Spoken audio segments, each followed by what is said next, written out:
episode number 349. That idea of like the interactive optimization of what you can do in real time is how digital has totally changed everything. Welcome to the Be Real Show with Travis Too Tall and Huff, where we talk about life, dreams, social media, and business.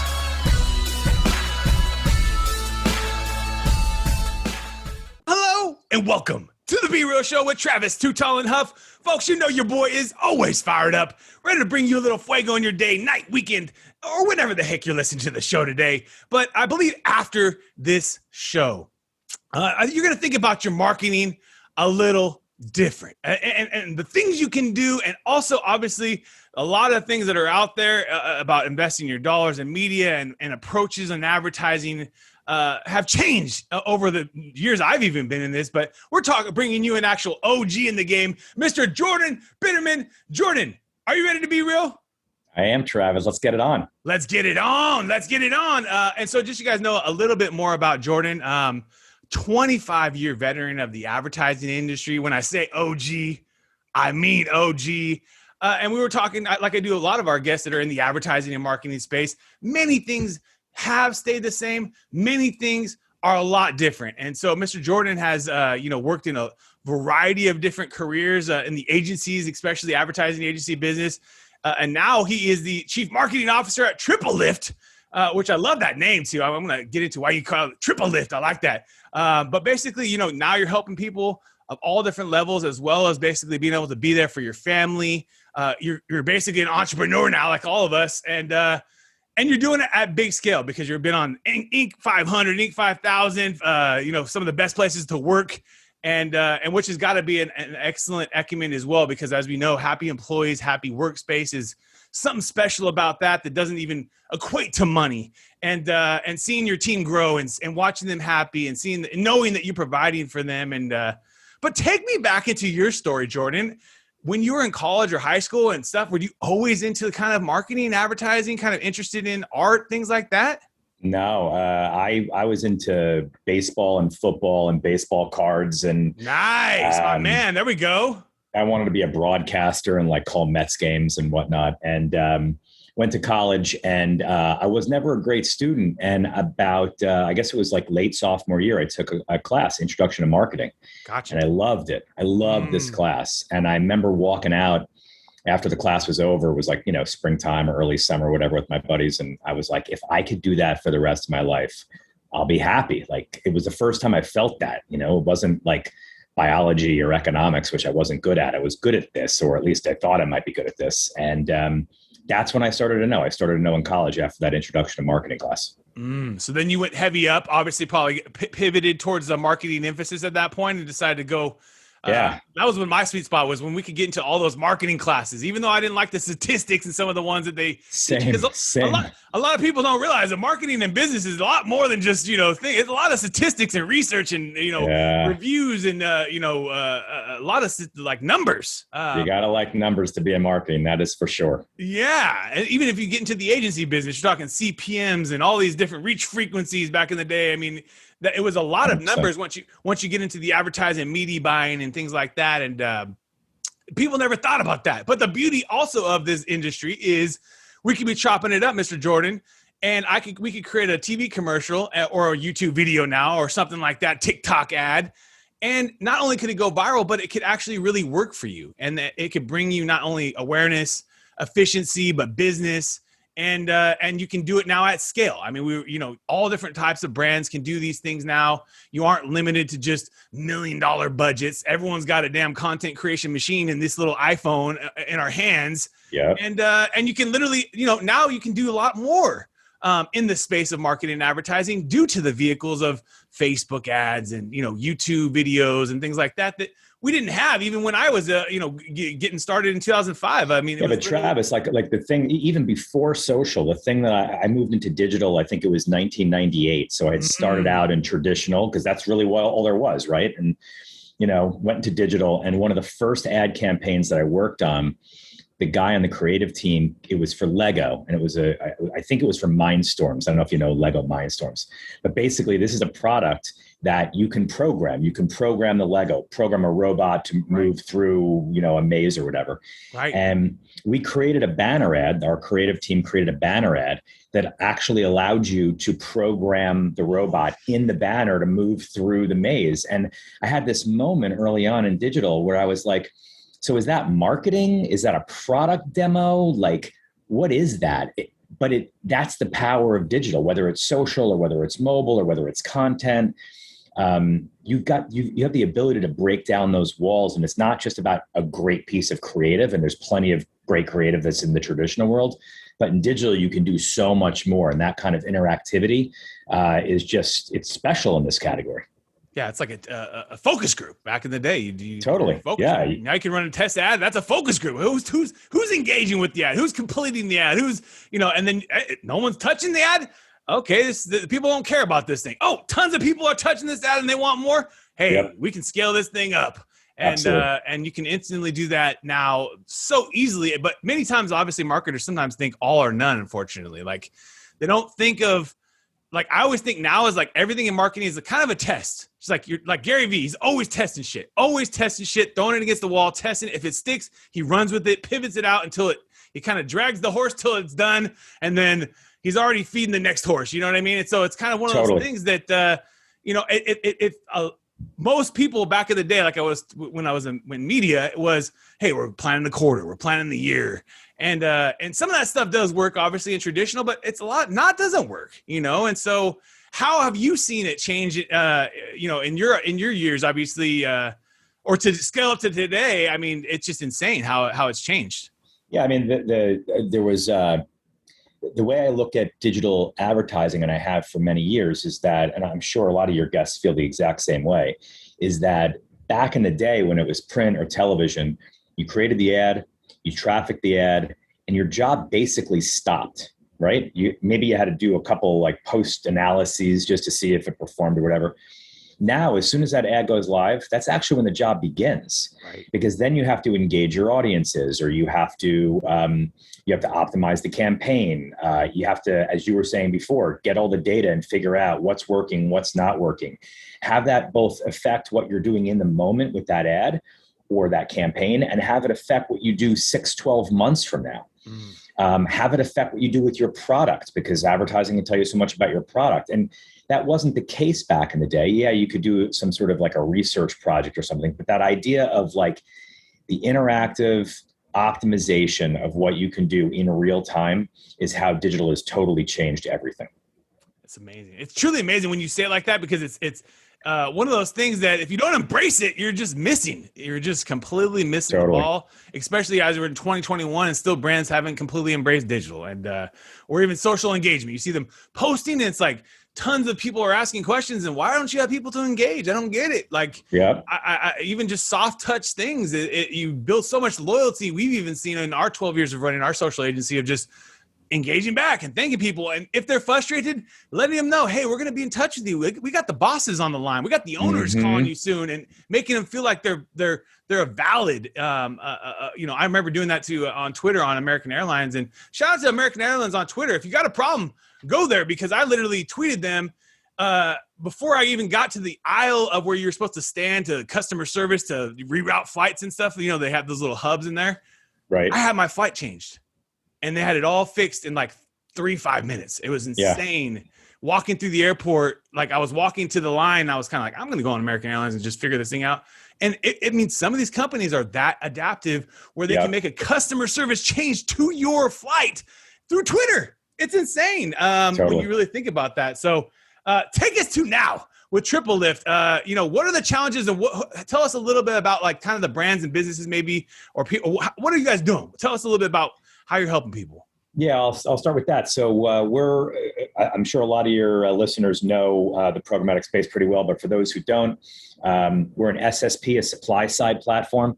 So the way I like to look at that and describe it like at Thanksgiving to family members who might not know is, back in the day, if you were ordering, food from takeout restaurants, you have to like have the menu in your drawer, or you'd have to like know exactly who you wanted to call. And then Seamless comes along and Uber Eats comes along, et cetera. And now it's all in front of you. And so I can see these 30,000 restaurants in New York City that I can order from in one place. Well, that's essentially what an SSP does. It takes all the publishers that are out there and allows buyers to go and buy from any one of those publishers. We can segment it out. You can only buy this one or these 5 or these 50 or all 31,000 that we have. And so that's what an SSP does. You asked a little while ago what the name TripleLift is for, but it just dovetails really nicely on what our whole mission is, which is to make advertising better for everyone. And so the constituencies there are to help publishers make more money, and we do that. Help advertisers get better performance, and we do that. And then an important byproduct of our work is we even help consumers see better ads. And while that might not be our main thrust, it's all about the publishers and the advertisers. At the end of the day, if the consumer is feeling it, then everything is going to work better. And so TripleLift was named for the lifting of the fortunes of all 3 of those constituencies. I like that. And it's so true. I mean, publishers, I know even when I left the media business and ABC broadcasting, it's changed tremendously since I left 12 years ago.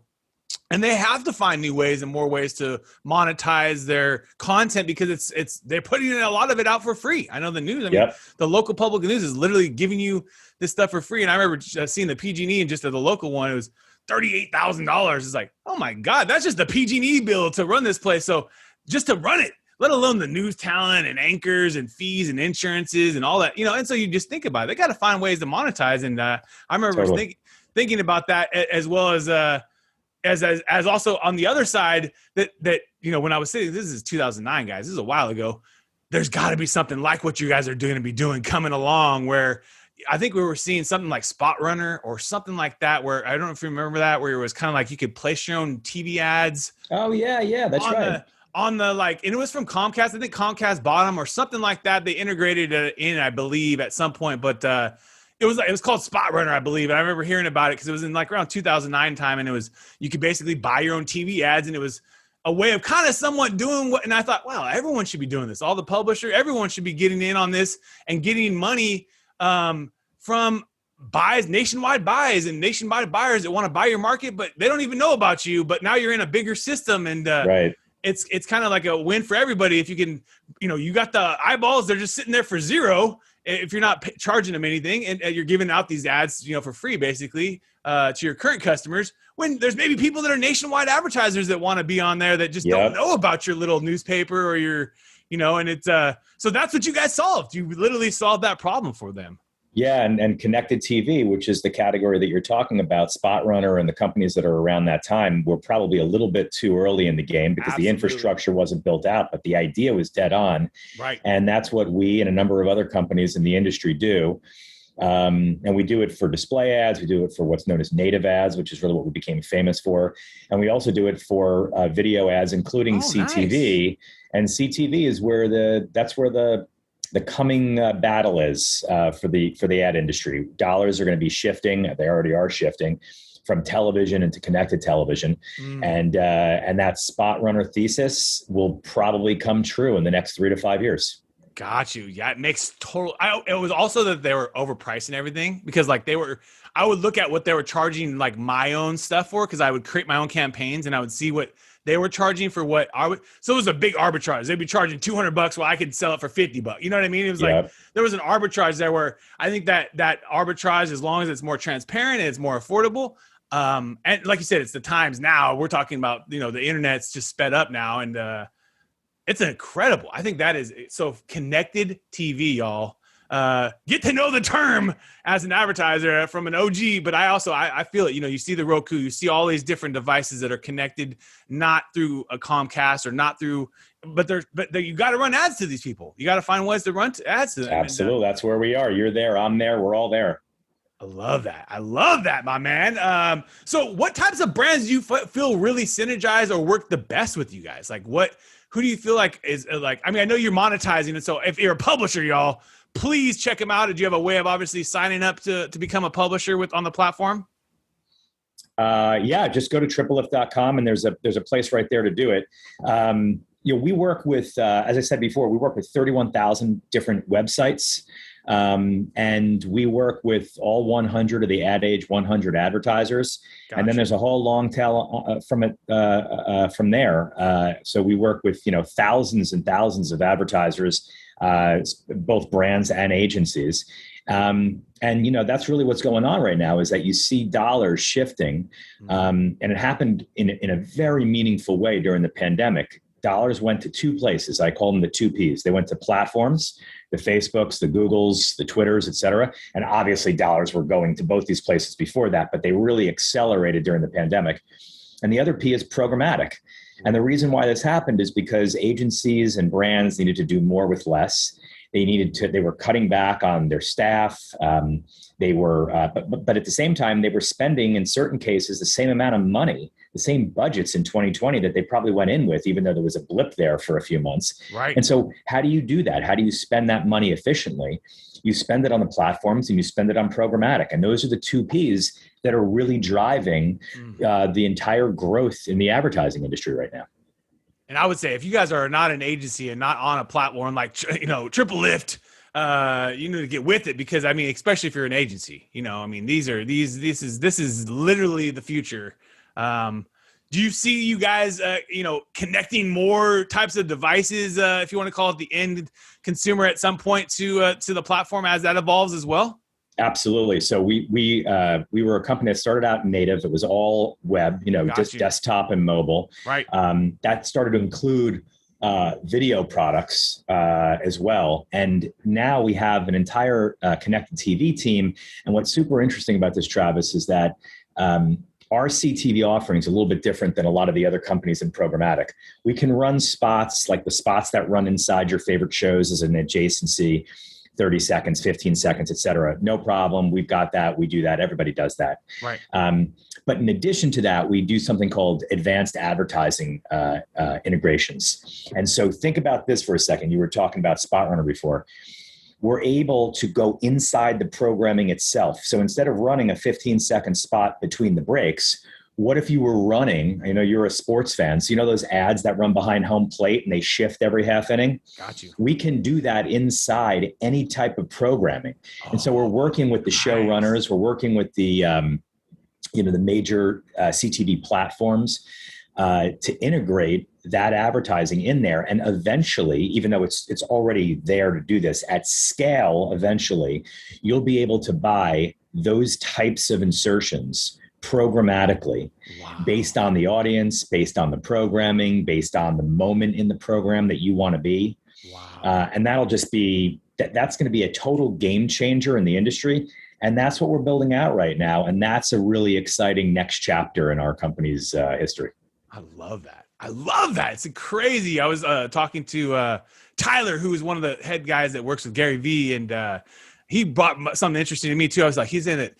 Amazon's eventually probably going to license content creators like the NFL, right? Because they own all the rights to these NFL now. They're going to license Twitch, creators the right to do $20 or whatever, and then they're going to live comment over the NFL. Interesting. Yeah. I was just thinking, like, oh my God, like there's so many different ways that content's going to change. Instead of listening to Tony Romo or listening to whoever you want to comment, you get to listen to your favorite Twitch person comment whatever your NFL game or whatever the content is. Really, it's going to be because people are already making money doing that, reaction videos and watching people game.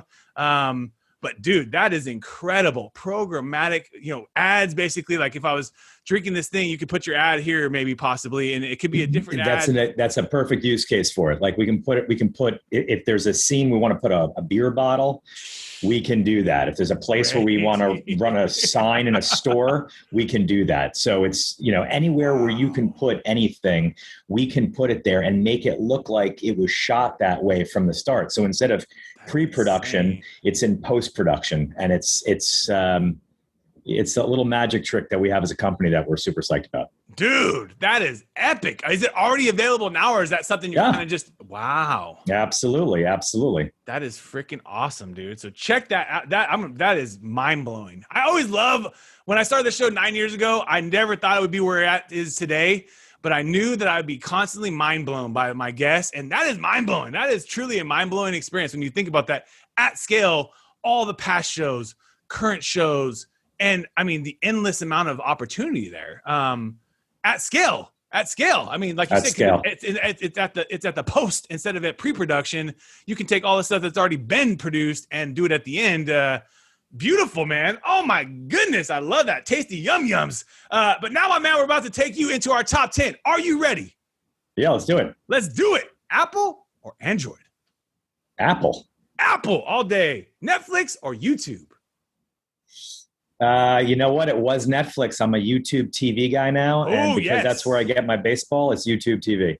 Nice. Yeah, they've really taken on a lot of the licensing opportunities, huh? I've noticed that more and more, seeing some of the biggest teams. They have these awesome exclusive licenses. It's amazing. It's an absolutely amazing world we live in. Instagram or Facebook? Oh, Instagram for sure. Instagram. Give your IG a shout out so we can follow you guys.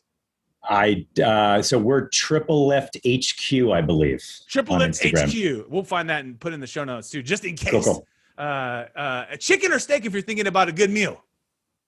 Filet, butterflied, and every once in a while I'll piss off the waiter by asking for some A1 sauce. Nice. Put that on the top. He's like, that doesn't deserve that. But hey, you know what? It's whatever you want. That's what I always say. Whatever you want. You're the consumer. Laptop or a smartphone? This laptop that I'm on right now, the MacBook Air, I think is the best device ever created by a technology company. I've had like 5 of them. They last years, and I don't know how they could even improve on it. That's the interesting thing about Apple is like they're so good. The upcycle there, the upsell cycle is kind of changed as far as we don't need to do it every year now. It's every couple years, which is awesome. But Apple, let's just be realized, guys, they got a big services business. They got the iCloud business. They're making money off apps. They got money off news. They got tons of money in services too. So they're kind of changing the business model because the damn devices are so good. You don't need to update them every year like we used to back in the day, right? It's every couple years, which is awesome because then you really get the value as a consumer too. You're that's why you stay loyal to them. They get so much damn value. And it's such a great device. And then if you don't need to buy it every year, then that saves you a little bit of money until next year. And then you stay loyal because you're like, hey, save you money. It's awesome. Let's go. Let's do it again. When you're thinking about relaxing, movies or video games? Neither. Let's go. And Spotify or Pandora for music? My wife worked at Pandora for years. Nice. So even though I like both properties, I'll give a shout out to Pandora. The OG, Pandora. I think it's owned by Sirius Radio now. It is. Reading books or listening to books? Reading books. And then if you're thinking about investing, stocks or real estate? Both. There you go. That's what it's all about. Diversification, baby. And if you deserve it, obviously. All our entrepreneurs, we work hard. We put in the grind. But if you were to get on a plane today, you're on a vacation, no work, nothing to do. Where are you going? An ocean or a lake? Lake Tahoe is my favorite place in the world. Yeah, so I would definitely pick Lake Tahoe. Dude, South Lake Tahoe for tax reasons is a great place. and North Lake Tahoe for beauty reasons. For beautiful reasons. It's the coolest thing about Tahoe is they preserve that water. It is so pristine. Beautiful. I remember going and jumping in. I got a boat one time and just drove to the middle of the lake and jumped in. And I looked around and I was like, I have never seen a lake like this in my entire life. And honestly, like I can visualize it. It felt like I was like in a magical world because it's so blue that you literally can't even describe it until you go get a boat, jump in the middle of Lake Tahoe and appreciate that for all the concern. It takes a lot of effort for them to do that. So shout out to the group that does that. And Lake Nessie may be down there somewhere. You never know. She might be down there checking you out. And when you're waking up for your day and you're getting yourself ready, Mr. Jordan, why do you love being you? Oh my gosh. my friends, my family, my job. You know, man, I know this is we just met, but I'm sure this is the same thing for you. If you love what you do, every day is a joy to get up and to get in there and to start, you know, before my feet even hit the ground, I'm checking out my phone, what Slack messages came in, what's going on Twitter, what's happening in our industry. I love that stuff. So, you know, working in something you love, there's not much better than that. That is the beauty of the marketing industry too, is it's kind of always pushing you. It's always making you totally change. 100%. Never stagnant. Although some of the things are consistent, telling your story. Some of these things are consistent, but let's be real, this shit's always changing. I mean, always. And Always. If they don't change, the algorithm changes, and then you're forced to change. So many times that happens too. Do you think you'll ever retire from the game of marketing, entrepreneurship, helping people out with marketing, especially? If I'm lucky enough, yeah, one day, you know, I would love to keep doing this even when I am older. I'd love to like keep my hands in it for a little bit. But what happens is, you know, that whole change, the change that happens, the speed of the change is so fast that, you know, at some point, 10 years down the road, I would love to do it for 2 or 3 days a week, but who knows if that'll even be enough at that point. With everything changing so fast, you got to be in it every single day. Right. But no matter what, dude, right? Like if you find a passion around something and you put it out, whether it's your own personal brand, whether that's writing a book, whether that's working at an agency, part-time for an agency, consulting, whatever, you can still do everything at scale, even 2 days a week. I mean, there's so many different examples of that. So I always say for entrepreneurs out there, if you love it, like you said, if you love it and your fuel's there, keep doing that, keep doing it because keeps the mind going, keeps the synapses going. And if you're only doing 2 days a week, 3 days a week, you got a few other days to enjoy life, Yeah, that's good advice. Not bad. Do you have a routine to start your day? Yeah, during COVID, we've been taking walks every morning. So my wife and I, as soon as my son gets on the bus to go to school, we take a long walk around either Central Park or Riverside Park, as long as the weather's okay. Beautiful. And get about 4 or 5 miles in, come back. And that's actually been one of the nice blessings of this whole thing, is spending more time with her and with our son and getting out. I mean, I would have been already on the subway by the time we were leaving to go take our walk. And now I got a little extra time to make that happen. Will you keep that a consistent routine in your relationship and in life? I would like to. Hopefully she'd like to. Yeah. It's hard. It's hard to do something like that consistently, but it's so valuable when you not only get outside away with each other, and then obviously 4 to 5 miles, that's a good amount of exercise. It's a good amount of exercise to get the day going. And people haven't been to New York. Central Park is big. It is big. I mean, people are like, Central Park. It's quite a big park. It is. When you actually look at it, oh my goodness, this is great. In the middle of a concrete jungle, you have a huge, beautiful park. Is there a skill or something you're looking to master or get better at? Yeah, I am not a programmatic expert, so I'm working in the programmatic category. I'm an ad guy. I've been in the ad industry for years and years, but programmatic is a very specific category. And when I came to this company 18, 19 months ago, whatever it was, I didn't know that much about programmatic. And I said to our founders at the time, including my boss, Ari Lewine, one of the co-founders of the company, who is all three of them are, but Ari is an expert in this category. And I'm like, I want to learn everything I possibly can from this, because not only am I interested in it, but knowing about this category or any category in advertising only serves to lengthen your career, right? Just knowing more just helps you. And so I'm always striving to learn more. I'm still only about, I'm in like the second or third inning on this one. That's what it's all about, though. That's what Charlie Munger would say. That's what a beautiful life is. A 90. He was talking about Zoom yesterday on CNBC. I love Zoom. He said, I have 3 Zooms a day. This is one of the co-founders of Berkshire Hathaway, talking about a 90-plus-year-old guy and embracing a change, but then liking it and sticking with it, because that's the thing, is that like programmatic, it ain't going away. Like we don't, I always say certain things. Like I tell my dad, we're not going back to certain things. Like Zoom happened. We ain't going back. Like there's certain pieces of business will always happen, but if you can Zoomify it or things like that, we're gonna do that. And that's a good business going forward for a lot of different reasons. You never know. There's competitors, etc. But bottom line is, like, programmatic, it ain't going anywhere. Like it's only getting beast mode. Once you pass the tipping point, that's it. And we've passed the tipping point on a lot of this stuff. Yeah. And like you said, making it easy for people to adopt. It's the right time. The Spot Runner was 12 years ago or 13 years ago.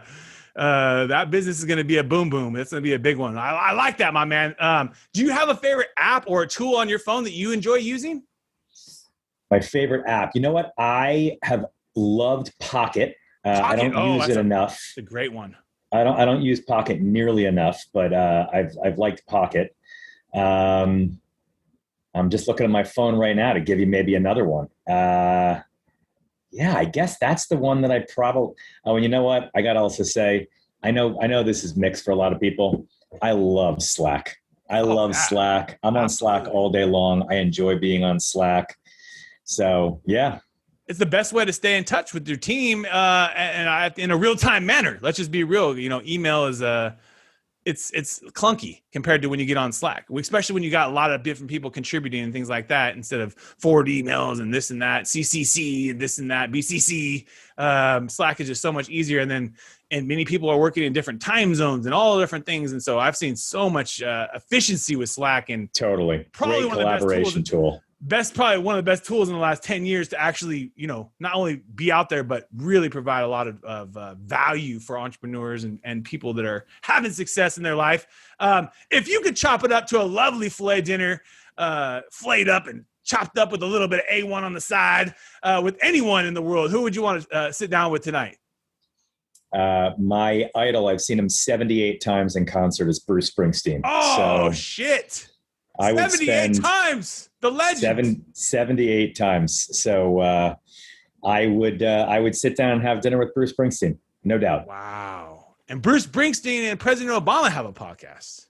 Have you listened to that podcast? I haven't listened to it. I don't listen to as much podcasts as I'd love to listen to, because being a dad, but that's one of my ones I want to listen to. It's a little more chill than yours. Right. It's like a little more, we're just going to have you have to subtle lean conversation. In. Yeah. But it's still very good. Interesting, two minds of amazing different worlds. And like I said, I always love the boss, man. Bruce Springsteen, baby. Let's go. That is incredible. So when are you planning the 79th concert? Is it coming soon? In September, the first week of September. He just opened back up on Broadway, and my brother Drew and I are going to go check out the show. Nice, dude. Yes. Is that when things are primarily opening up for Broadway and stuff? Is September? Yeah, he's the first Broadway show that's opened up. It actually opened up last week, or maybe it was even earlier this week. And by the time we get to Labor Day, most shows are going to start opening back up again. I keep praying for that, man, because that's such a vibrant feeling of the energy of all the shows, people leaving, coming, and all those talent workers and people that have been missing out on, showcasing their joy and passions. And so I'm really by the way, it's hugely important to the economy of New York City. All the people who work there besides the actors, the union guys, Absolutely. The people who work the theater, it's just huge. And they've been out of work for 18 months. It's crazy. They got to get back, baby. So I'm so glad to hear that, dude, that they got that coming back for you guys. And I know that's going to boom back. I think people are going to just flood the gates. I hope they just sell out the shows and really make it a boom back, like we've seen in some of the other categories of business. Has there been a book or something that has changed your life as far as a book wise that you either reread or you kind of sticks to your soul? Yep. I have a book that I have given to many people. It's called First You Have to Row a Little Boat. Ooh. And I think the author's name is Bodie, Bode. I don't know if I'm pronouncing that correctly. The book probably came out 15, 20 years ago, but basically it's written by the author about himself. It's autobiographical, but he basically talks about how, he got a little sailboat when he was a kid. He learned how to sail, and he uses that as an analogy for life. You never go straight at the right point. Sometimes you got to tic-tac and go back and forth. And he talks about the wind and how you have to have wind in your sails and all of that. And I just think it's really helpful to anyone starting out in business or needs a tune-up in business or not even in business for that matter, just for life, to think about the indirect routes we take in this world sometimes. Right. I remember one time me and my buddy were out. We were living the dream. We were out on. Have you ever been down to San Diego, the beautiful San Diego Bay out there with the big ship, the USS Fair? I don't exactly know the ship, but we're right by the ship, right? And we're turning around like, oh, everyone's cool. We're looking at, and next thing I hear, whack, whack, bam, whack, bam, and I'm like, what the hell happened? And the band that controlled the steering wheel broke. Dude, we are literally a ship at sea with no wheel. And I figured out, because based on what you're talking about, just navigating the waters and kind of just with no wheel, dude. We figured a way. Wow. How did you do that? We literally, it took us about an hour and a half. The guy supposedly said he was looking at us with binoculars and didn't send a rescue boat, because I was like, dude, I thought we were going to, my buddy was freaking the shit out. But I just figured at some point that I could push I had power, but I just couldn't navigate. So I'd throttle it and it'd go, and then I'd kind of just navigate it, slow down, and I'd throttle it again, and I kind of just slow down, and I just kept doing that. And then we'd get hit with waves. It was a fun adventure, but it reminds me of that book in many ways, in that if you just freak out, it's not good. And when you're done, you got to keep going. You got to keep pushing. Yeah, find a way to kind of throw that throttle down, or whatever you got to do in life. And then also, if you get going too good, just remember you can hit a big rock or something like that too. So don't get too comfortable in your sail there as well. So I love that. Thank you for sharing that book. I'm going to have to go find that if they have an Audible or a book. And then tell us a little bit about where's the best place for people to find more information about TripleLift specifically. TripleLift.com is our URL. And you can learn about all the stuff we just talked about there. And there's a form there if you want to get in touch with us. You can certainly get in touch with me. And by the way, hit me up on Twitter at Jordan Bitterman, and I'd be happy to interact with anyone in your audience. Let's go. I was going to say that, what the Twitter or social was. So Jordan Bitterman, we're going to put that in the links. And my man, last question for you. Do you still collect? Are you still a collector of sports cards? You said back in the day you were into baseball cards, sports cards. I am. Actually, you and I are looking at each other over Zoom right now. So right off to my right side is a big closet. And deep, deep, deep in that closet is old tops from like the 1950s and 60s and 70s. I had a big Hank Aaron collection, a big Willie Mays collection. My favorite was the 56 tops years ago. Wow. And a big Seaver collection. And it's all back in there. I just got to go dig through it at some point, but it's there. Dig through it and then send them over to a company called SGC, because they specialize especially in vintage and I've seen that those cards do really well, my man. So God bless you, my brother. Let's go. I love that. So follow him on social, Jordan Bitterman. Check out TripleLift, put in the show notes. Folks, you've been hanging out with an incredible man. But Mr. Jordan, I want to say first, thank you so much for your time today, man. I appreciate you sharing your love, your passion, your energy. I know that your role here at TripleLift is abundant. I mean, what you guys are doing is the future. And anyone that's in either the agency space or hasn't heard of this, please go check him out. But you, my man, continue doing you. I see you evolving as time grows, as far as your personal brand, a likable personal brand. Check out my man on social. But folks, you've been hanging out with Jordan Bitterman and Travis Too Tall and Huff. We want to thank you again for your time for today, and let's keep being real. What another epic episode. And if you enjoyed the episode today, can you please do me a favor and subscribe to our podcast, The Be Real Show, on iTunes or your favorite podcast platform. And also take a little time today, if you don't mind, and give your boy T Huff a review. I would really super appreciate it. And thank you so much for listening today. Do you want to get featured on podcasts, guys? You can be a guest. And that's right. You have a story, and the people, the good folks at I Love Podcasts. That's ILUV podcasts.com. Do that every single day. This is a new company, guys, in the space of podcast agency. And they realize a lot of the people in the space it's just a commodity, and they don't care. And these folks care. And I literally love Kenny and the team at I Love Podcasts, and they are doing it right for their customers. So you guys can be a guest on a show iluvepodcast.com. That's ILUV podcast.com. Let's go.